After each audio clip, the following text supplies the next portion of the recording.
the real story about Afghanistan, Canada leaving, Britain leaving, and Pakistan going in. Chris Alexander is a former Canadian ambassador to Afghanistan. He knows all about it. He joins me today.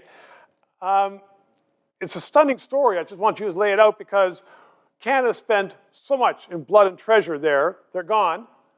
And now there's something completely different happening. Tell us about it. 40,000 Canadians served there, fought for 10 years, trained the Afghan army for 4 years. We're still contributing a lot to development budgets in Afghanistan, rightly, because it's a poor country. But the Taliban kept coming back. And now that Biden is pulling out the last US troops, they're coming back in force because they think it'll be a slam dunk to get rid of the Afghan government we supported and install themselves. But by all rights, Chris, that's going to happen, isn't it?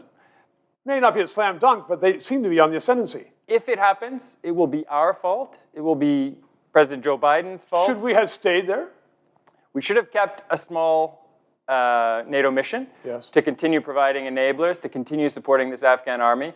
But mostly, we should have done to Pakistan what we've done to Russia for invading Ukraine, to Iran for its proxy wars.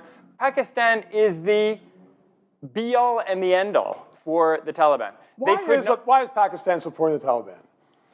With his London-educated prime minister. Yeah, well, it goes back to those British Raj days. Afghanistan was created as a buffer state between British India and Tsarist Russia. The British fought 3 wars there. The Pakistanis continued interfering. And for 10 years, they interfered with US help during the Cold War when the Soviets were occupying Afghanistan. They've never stopped.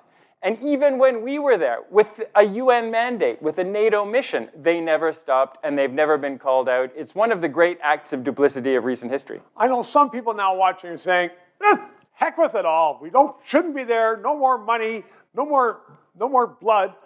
Let them all fight it out. What if we'd said that after we reached the Ghouta line in Italy? What if we said that before there was an armistice in Korea? What if we said that before the Battle of Vimy Ridge?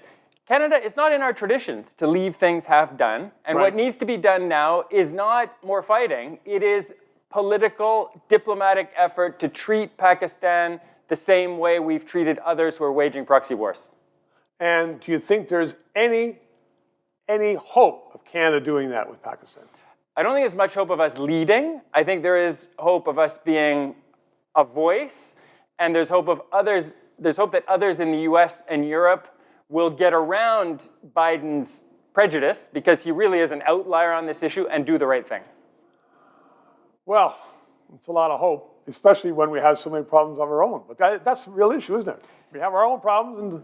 But we can't forget the world.